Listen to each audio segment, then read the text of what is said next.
va revenir un peu sur les conséquences en fait de la pandémie du Covid-19. Alors évidemment, les inégalités sociales se sont renforcées durant cette pandémie à Bruxelles. Des liens ont été rompus pour certains citoyens et ils se sont retrouvés un petit peu au bord du chemin. Alors aujourd'hui, il est important justement d'aller retisser des liens et c'est pour cela qu'ont été mis en place les bricots. Alors évidemment, je ne vous parle pas de bricolage, mais plutôt des bureaux de recherche et d'investigation communs sur les réparations. Il fallait bien qu'on fasse la blague quand même. Et pour en parler avec nous, je reconnais bien là. Voilà, nous recevons donc la secrétaire générale de la Fédération des services sociaux, Céline Nouenoys. Bonjour. Bonjour. Bonjour Céline. Alors, c'est vrai que pendant cette crise, on l'a dit, il y a eu d'autres actions. Il y a eu notamment les relais d'action de quartier qui ont été mis en place, qui permettaient d'avoir un lien avec les populations qui sont dans les quartiers un petit peu plus précarisés de la capitale. Cette mission, elle prend fin, elle a pris fin, et maintenant, vous prenez le relais avec donc ces bureaux. Est-ce que vous pouvez nous expliquer un petit peu, de manière assez simple, en quoi ça consiste exactement cette initiative ? Alors d'abord, juste une petite information, les relais d'action de quartier continuent, en tout cas jusqu'à la fin de l'année, après on verra. Alors, les bureaux de recherche et d'investigation des communs, on peut aussi les appeler de manière plus amusante les brigades de réparation immédiate et collective. Ah, c'est mieux. Voilà. Peut-être dire que c'est pas du bricolage. Non, c'est absolument pas du bricolage. Quoique, on essaie aussi de réparer des petites choses et des grandes choses. Ce qu'on essaie de réparer, c'est avant tout les dynamiques de quartier, les solidarités de quartier, parce qu'on pense qu'avec les crises qui se suivent, qui se répètent, c'est vraiment un enjeu important. La deuxième chose, c'est qu'en effet, c'était un phénomène qui déjà avait démarré avant la crise, mais en fait de plus en plus les gens n'arrivent plus à se connecter aux services publics, soit parce qu'ils sont débordés, on pense par exemple au CPAS, soit parce qu'il y a une politique en interne qui depuis la crise essaie de digitaliser les services, mais en fait on minimise l'impact que ça a pour les gens. Tout le monde n'a pas accès. Tout le monde n'a pas accès, enfin je suis sûre que vous et moi on a déjà lutté pour essayer de contacter un service ou avoir de l'aide. Pas plus tard qu'hier, tiens. Voilà, mais donc quand on souffre de fracture numérique, ce qui est le cas pour 70% des personnes qui ont des problèmes socio-économiques, ou quand on souffre de fracture linguistique, c'est encore plus compliqué. Et qu'est-ce que ça crée comme sentiment ? Le sentiment de ne plus compter, de ne pas compter, d'abandon. Et ça crée du coup aussi une grande méfiance envers le gouvernement. Et ça, c'est vraiment une problématique très très importante. Toute cette digitalisation des services publics, ce que je veux dire, c'est que ça a vraiment impacté très très fort tous les travailleurs de terrain, les travailleurs sociaux qui avant s'occupaient des solidarités chaudes dans les quartiers, sortaient de leurs murs, passaient du temps avec les gens. Maintenant, ils deviennent des espèces de sous-administrations débordées par des problématiques d'accès aux droits. Oui, c'est un peu un helpdesk en fait. Comment on fait pour se connecter, pour avoir accès à ces droits et comment les connaître aussi. Mais on manque toujours de personnel aussi pour ces associations et pour les CPS. Alors évidemment, donc c'est ce que je dis, il y a vraiment un problème de moyens, mais peut-être ce dont on parle trop peu, c'est l'impact que ça a sur la cohésion sociale. Parce que ces travailleurs sociaux qui créent les liens dans les quartiers, etc., qui sont maintenant envahis d'un travail administratif énorme on ne sait presque plus accéder à de l'aide sans passer par un travailleur social, d'un service social, pour vous aider, c'est d'une complexité importante. Et donc, l'impact sur la cohésion sociale, il est très très important et donc il faut se solidariser dans les quartiers, le social, la santé, la culture, l'éducation permanente,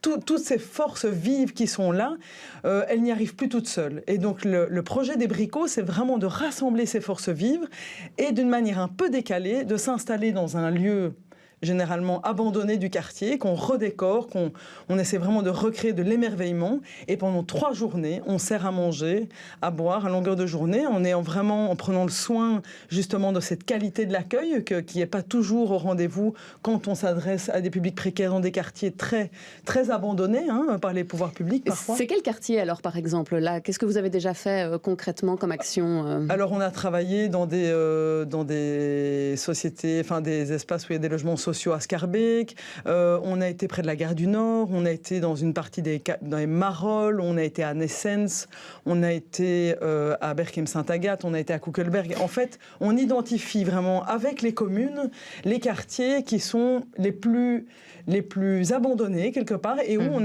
même les communes n'ont plus de contact avec les habitants.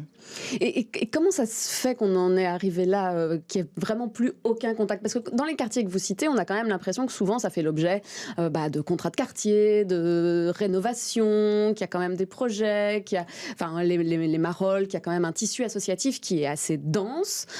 Et là, vous dites que finalement, malgré tout ça, ces gens se sentent toujours abandonnés. Alors, il y a heureusement des forces vives et des forces, comme je le disais, mais avec cette difficulté d'accès aux droits, ces services n'ont plus l'occasion de sortir de leurs murs. Les problèmes de logement à Bruxelles, par exemple, sont tellement importants que tous ces services sont vraiment débordés en fait de travail, et donc on ne va plus chercher les gens là où ils sont.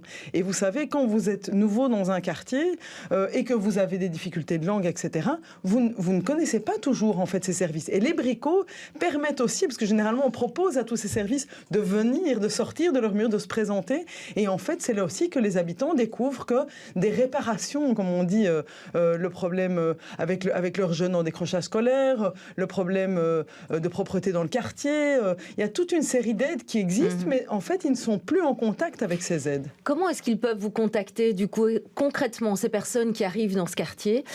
Comment elles peuvent avoir la connaissance de votre existence, quelque part? Alors, donc, les bricots, c'est un dispositif, ça n'a pas d'existence, c'est éphémère et mouvant. Oui.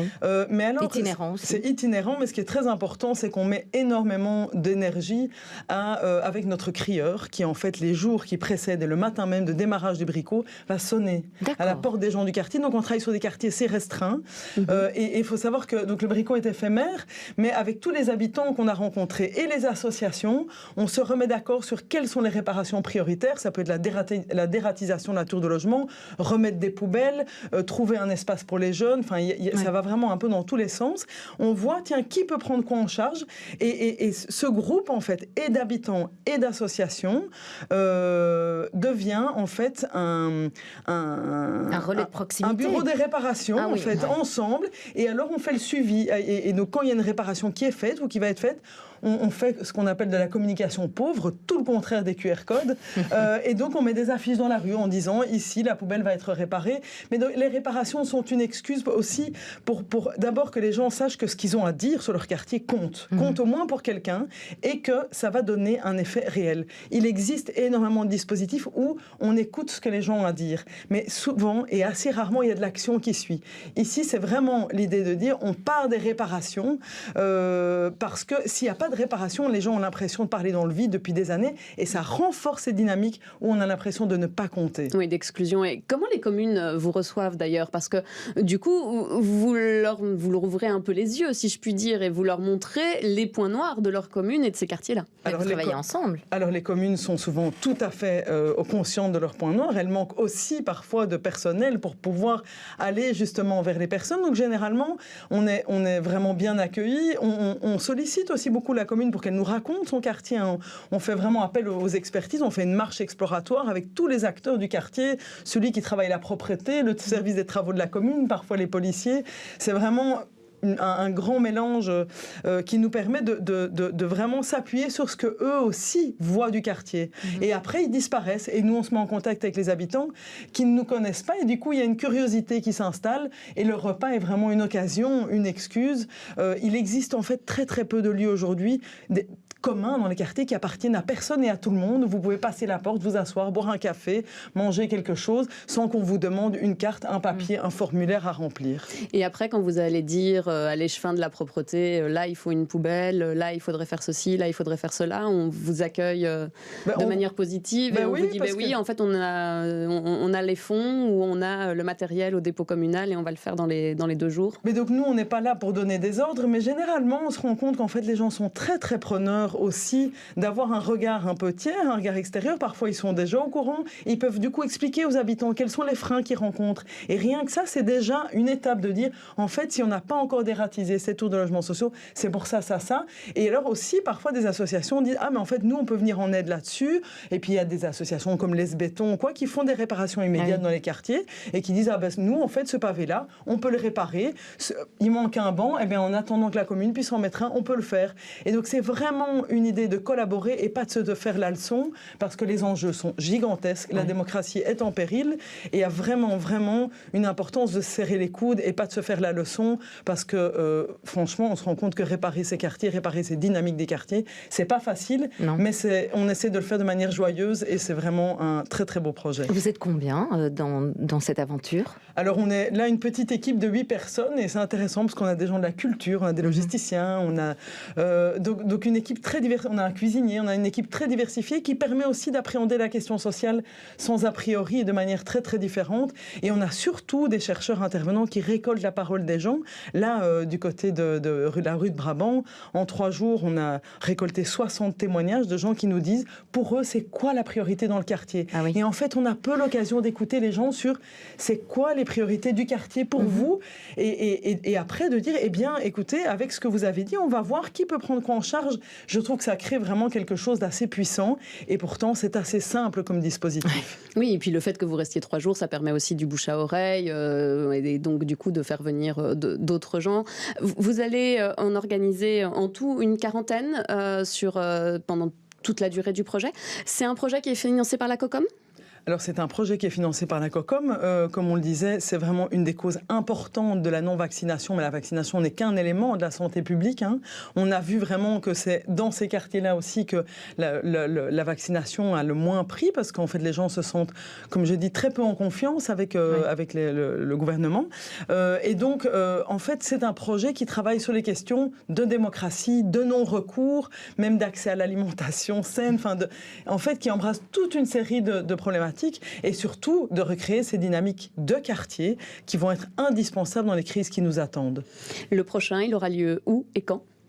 Oh là là, vous posez une colle. Je pense qu'il aura lieu à Berchem-Sainte-Agathe pendant l'été. Ah super, ok. Très bien. Écoutez, merci beaucoup Céline d'être venue pour nous expliquer ce nouveau dispositif et puis comment on peut retisser du lien aussi à Bruxelles. Merci beaucoup. Tous être impliqués aussi quelque part. Passer par là. Si on se rend compte qu'il y a une action de votre part, on peut peut-être y passer. Alors tout à fait. Et aider d'une façon ou d'une autre. En tout cas, c'est ouvert à tous les habitants. C'est là que je dis, c'est ouvert à tous les habitants. Donc c'est les forces vives formelles, les associations, la commune, le CPS, mais aussi toutes les forces informelles. Et il y a souvent des habitants qui ont un leadership quand même assez important dans le quartier. Et ça, c'est vraiment chouette de mettre tous ces acteurs ensemble. Et ensemble, on est plus fort de toute façon. Merci Céline Newnoys.